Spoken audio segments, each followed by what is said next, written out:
നമോ ഭഗവതേ വാസുദേവായ. ഓം ശ്രീകൃഷ്ണ പരമാത്മനേ നമഃ. ശ്രീമദ് നാരായണീയം ദശകം 17 ധ്രുവചരിതം.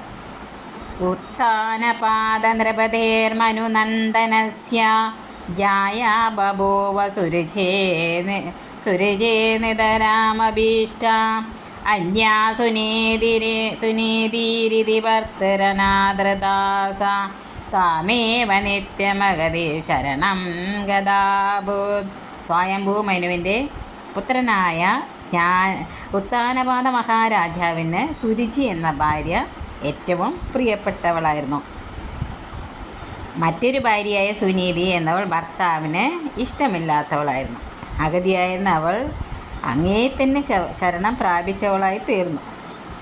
ശ്ലോകം 2.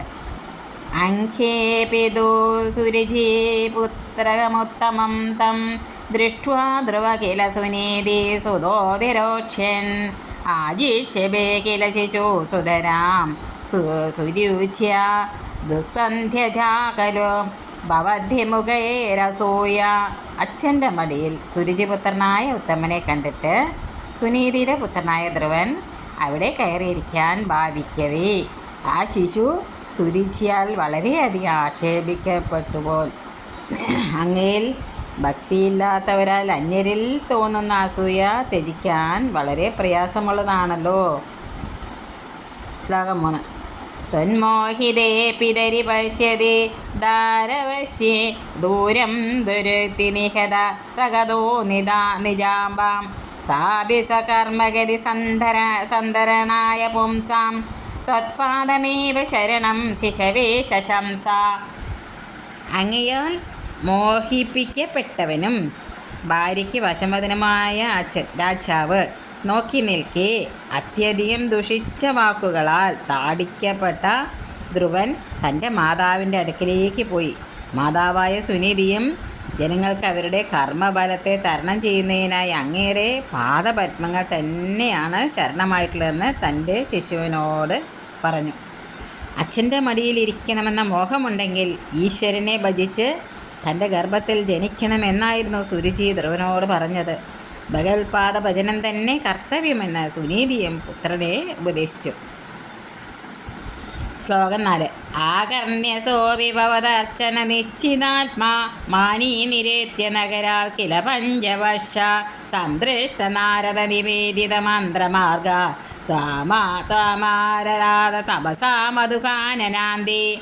5 വയസ്സ് മാത്രമായിട്ടുള്ളവനും മാനവനുമായ അവൻ ധ്രുവൻ ആകട്ടെ സ്വമാതാവിൻ്റെ ഉപദേശം കേട്ടിട്ട് അങ്ങയുടെ ആരാധനത്തിൽ മനസ്സുറപ്പിച്ചവനായിട്ട് നഗരത്തിൽ രാജധാനിയിൽ നിന്ന് പുറപ്പെട്ട് വഴിയിൽ വെച്ച് കാണപ്പെട്ട നാരദ മഹർഷിയാൽ ഉപദേശിക്കപ്പെട്ട മന്ത്രം ആരാധനാമാർഗം എന്നിവയോട് കൂടിയവനായി മധുവനത്തിൽ വെച്ച് അങ്ങയെ തപസ് കൊണ്ട് ആരാധിച്ചു. 5 വയസ്സ് മാത്രമേ പ്രായം ഉണ്ടായിരുന്നുള്ളൂവെങ്കിലും സ്വാഭിമാനം വേണ്ടത്രയുണ്ടായിരുന്നു. ആ ബാലൻ ഭഗവാനെ ആരാധിക്കുവാൻ തന്നെ നിശ്ചയിച്ച് കാട്ടിലേക്ക് പുറപ്പെട്ടു. ദൈവാധീനത്താൽ വഴിയിൽ വെച്ച് കണ്ടുമുട്ടിയ നാരദ മഹർഷിയിൽ നിന്നവന് ഓം നമോ ഭഗവതേ വാസുദേവായ എന്ന ദ്വാദശാക്ഷരി മന്ത്രവും തപസ് ചെയ്യേണ്ടുന്ന രീതിയും ഉപദേശമായി ലഭിച്ചു. ആ ഉപദേശപ്രകാരം അവൻ ഭഗവാന്റെ നിത്യസാന്നിധ്യമുള്ള മധുവനത്തിൽ ചെന്ന് തപസ് ആരംഭിച്ചു. ശ്ലോകം 5. താതേ വിഷണ്ണ ഹൃദയേ നഗരീം ഗതേന ശ്രീനാരദേന പരിസാന്തിതചിത്തവൃത്തോ ബാലത്വദർപ്പിതമനാക്രമവർദ്ധിതേന നിന്നെ കഠോര തപസാ കില പഞ്ചമാസാൻ. ധ്രുവൻ പോയപ്പോൾ വിഷണ്ണ ഹൃദയനായ ഉത്ഥാനപാദൻ രാജധാനിയിൽ എത്തിച്ചേർന്ന നാരദ മഹർഷിയാൽ സമാധാനിപ്പിക്കപ്പെട്ട മനസ്സോടുകൂടിയവനായിരിക്കെ ധ്രുവപാലകൻ അങ്ങയിൽ മനസ്സർപ്പിച്ചവനായിട്ട് ക്രമേണ കാഠിന്യം വർദ്ധിപ്പിച്ചു കൊണ്ടുവന്ന് തപസ്സിനാൽ 5 മാസക്കാലം കഴിച്ചു. ആദ്യം ഫലം മാത്രവും പിന്നെ ഇലകളും ഭക്ഷിക്കുന്നവനായും അനന്തരം ജലം വായു എന്നിവ മാത്രം ഭക്ഷിക്കുന്നവനായും ഓരോ മാസം കഴിച്ച ശേഷം യാതൊരു ആഹാരവും ശ്വാസം പോലും ഇല്ലാതെയായിരുന്നു 5-ാമത്തെ മാസം കഴിച്ചത്. ശ്ലോകം 6. താവത്തപോബല നിരുച്ച സീതേ നിഗന്ധേ ദേവാത്യേതത്വമുദയ കരുണാർദ്രചേത ത്വദ്രൂപചിദ്രസനിലീനവദേ പുരസ്താദാവിർബഭൂവിധ വിഭോ ഗരുഡാതിരോട. അല്ലയോ ഭഗവൻ, അപ്പോൾ എല്ലാ ദിക്കുകളിലെ ജന്തുവർഗങ്ങളും അവൻ്റെ തപശക്തി കൊണ്ട് ശ്വാസോപരോധം വന്നവയായിരിക്കെ ദേവന്മാരിൽ പ്രാർത്ഥിക്കപ്പെട്ടവനായിട്ട് അങ്ങ് കരുണയാൽ മനസ്സലിഞ്ഞവനായി അങ്ങയുടെ രൂപത്തിലുള്ള പരമാനന്ദത്തിൽ ബുദ്ധിന് ഉദിച്ചവനായ ധ്രുവൻ്റെ പുരോഭാഗത്തായി ഗരുഡാരൂഢനായി പ്രത്യക്ഷയെ ഭവിച്ചു. ശ്ലോകം 7. ത്വദ്ദർശന പ്രമദ ഭാരതരംഗിതം തം ദൃഗ്ഭ്യാം നിമഗ്നമിവ രൂപരസായനേ തേ തുഷ്ടോഷമാണമവഗമ്യ കപോലദേശി സംപൃഷ്ടവാനസിതരേണ തദാദരേണ. അങ്ങയുടെ ദർശനം നിമിത്തമുണ്ടായ ആനന്ദാധിക്യത്താൽ തിരതല്ലുന്ന ഹൃദയത്തോടു കൂടിയവനും നേത്രങ്ങൾ കൊണ്ട് അങ്ങയുടെ രൂപമാകുന്ന അമൃതത്തിൽ മുങ്ങിയവനെ പോലെയുള്ളവനുമായ അവനെ സ്തുതിക്കാൻ ആഗ്രഹിക്കുന്നവനായി അറിഞ്ഞിട്ട് അങ്ങ് അവൻ്റെ കവിൾത്തടത്തിൽ ആദരപൂർവം ശബ്ദബ്രഹ്മാത്മകമായ പഞ്ചജന്യ എന്ന ശംഖ് കൊണ്ട് ആദരവോടെ നന്നായി തലോടി. ഭഗവാനെ മുന്നിൽ കണ്ട ആനന്ദാതിരേകത്താൽ ധ്രുവൻ നാക്കെടുത്ത് സ്തുതിക്കുവാൻ സാധിച്ചില്ല. ഭഗവാന്റെ ശബ്ദബ്രഹ്മാത്മകമായ ശംഖിൻ്റെ സ്പർശം ഉണ്ടായപ്പോൾ അടഞ്ഞു നിന്ന ശബ്ദം സ്തുതിയായി പ്രവഹിച്ചു. ശ്ലോകം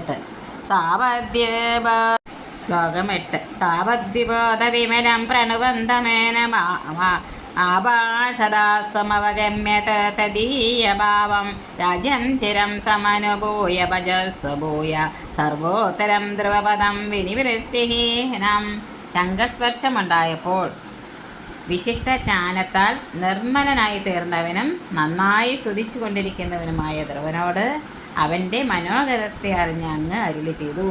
അല്ലയോ ധ്രുവ, വളരെ കാലം രാജസുഖം അനുഭവിച്ച ശേഷം വീണ്ടും പുനരാവർത്തിരഹിതവും സർവോത്കൃഷ്ടവുമായ സ്ഥാനത്തെ പ്രാപിക്കുമാറാകട്ടെ. ധ്രുവൻ മോക്ഷേച്ഛയായിട്ടായിരുന്നില്ല തപസ് ചെയ്തത്. അതിനാലാണ് ഭഗവാൻ ഇച്ഛയ്ക്കനുസൃതമായ വരം നൽകിയത്. ഒടുവിൽ സർവോത്കൃഷ്ടമായ ധ്രുവപദവും നൽകി അനുഗ്രഹിച്ചു. ശ്ലോകം 9. ഇത്യജുഷേകതേ നൃപതന്തനോ സാവാനന്ദിതാഖിലജനോ നഗരീമുപേത ദേമേ ചിരം ഭവതനുഗ്രഹപൂർണകാമാപ്തേകതേ ച വനമാദ്യതരാജ്യഭാര. അങ്ങ് പ്രകാരം അരുളി ചെയ്ത് അന്തർദാനം ചെയ്തപ്പോൾ രാജകുമാരനായ ധ്രുവൻ അഖില ജനങ്ങൾക്കും ആനന്ദത്തെ ഉണ്ടാക്കുന്നവനായിട്ട് നഗരത്തെ പ്രാപിച്ചു. അങ്ങയുടെ അനുഗ്രഹം കൊണ്ട് എല്ലാ അഭീഷ്ടങ്ങളും ലഭിച്ചവനായി. പിതാവ് തപസ്സിനായി വനത്തിലേക്ക് പോയ ശേഷം അദ്ദേഹം രാജഭരണം കൈക്കൊണ്ടവനായി വളരെ കാലം സുഖമായി വസിച്ചു. ശ്ലോകം 10. യക്ഷേണ ദേവ നിഹതേ പുനരുത്തമേസ്മിൻ യക്ഷേ സയുദ്ധനിരതോ വിരതോ മനുക്യ ശാന്ത്യാ പ്രസന്ന ഹൃദയാദനദാതുഭേദ തദ്ഭക്തിമേവ സുദൃഢമാവൃണോന്മഹാത്മാ. അല്ലയോ ഭഗവൻ, പിന്നെ എൻ്റെ ജ്യേഷ്ഠനായ ഉത്തമൻ ഒരു യക്ഷനാൽ വധിക്കപ്പെട്ടപ്പോൾ ധ്രുവൻ യക്ഷന്മാരോട് യുദ്ധം ചെയ്യുന്നതിൽ ഏർപ്പെടുകയും ഒടുവിൽ പിതാമഹനായ മനുവിൻ്റെ ഉപദേശപ്രകാരം അതിൽ നിന്ന് വിരമിക്കുകയും ചെയ്തു. ധ്രുവൻ്റെ ക്ഷമനിമിത്തം സന്തുഷ്ടനായി തീർന്ന് അടുത്തു വന്ന് ചേർന്നവനായ വൈശ്രവണിൽ നിന്ന് മഹാനായ ധ്രുവൻ അങ്ങയിലുള്ള സുദൃഢമായ ഭക്തിയെ തന്നെ വരമായി വരിച്ചു. നായാട്ടിന് പോയി ഉത്തമനെ ഒരു യക്ഷൻ വധിച്ചതിലുള്ള കോപം നിമിത്തമായിരുന്ന ധ്രുവൻ യക്ഷന്മാരെ വധിക്കാൻ തുടങ്ങിയത്. മനുവിൻ്റെ ഉപദേശപ്രകാരം യുദ്ധം നിർത്തിയപ്പോൾ യക്ഷരാജാവ് വൈശ്രവണന് ധ്രുവനിൽ പ്രീതി ജനിക്കുകയും ആവശ്യപ്പെട്ട പ്രകാരം ഭഗവത് ഭക്തിയാകുന്ന വരം നൽകുകയും ചെയ്തു. ശ്ലോകം 11. അന്തേ ഭവത് പുരുഷനീതിമിമാനയാദോ മാത്രാ സമം ധ്രുവപദേ മുദിതോയമാസ്തേ ഏവം സഭൃത്യജനപാലനലോലധീഷ്ത്വം വാതാലയാധിപ നിരുന്തിമമാമയൗഖാൻ. ധ്രുവൻ്റെ ജീവിതത്തിൻ്റെ അന്ത്യകാലമായപ്പോൾ അദ്ദേഹം അങ്ങയുടെ പാർഷദന്മാരാൽ കൊണ്ടുവരപ്പെട്ട വിമാനത്തിൽ യാത്ര ചെയ്ത് മാതാവിനോടൊത്ത് ആനന്ദം അനുഭവിച്ചുകൊണ്ട് ധ്രുവലോകത്തിൽ ഇപ്പോഴും സ്ഥിതി ചെയ്യുന്നു. അല്ലയോ ഗുരുവായൂരപ്പ, ഇപ്രകാരം സ്വഭക്തജനങ്ങളെ പരിപാലിക്കുന്നതിൽ അത്യാസക്തമായ മനസ്സോടുകൂടി അങ്ങ് എൻ്റെ രോഗസമൂഹങ്ങളെ നശിപ്പിക്കണമേ. ധ്രുവന് തപസ്സിൻ്റെ ഫലമായി സിദ്ധിച്ചത് മാതാവോടൊന്നിച്ച് എന്നേക്കുമുള്ള ധ്രുവപദവാസമാണ്. ധ്രുവപദത്തെ പരമോത്കൃഷ്ടമായ ഭഗവത്പദമായി ഭാഗവതത്തിൽ പലയിടത്തും വിശേഷിപ്പിച്ചിട്ടുണ്ട്. ഭഗവത് പാർഷദന്മാരായ സുനന്ദൻ, നന്ദൻ എന്നിവരായിരുന്നു ധ്രുവനെ കൊണ്ടുപോകാൻ ചെന്നത്. മരണത്തെ വെന്നതിൻ്റെ പ്രതീകമായ മൃത്യുവിൻ്റെ ശിരസിൽ പാദ അർപ്പിച്ചുകൊണ്ടായിരുന്നു ധ്രുവൻ വിമാനത്തിലേക്ക് കയറിയത്. സർവം ശേഷാർപ്പണമസ്തു. ഓം നമോ ഭഗവതേ വാസുദേവായ.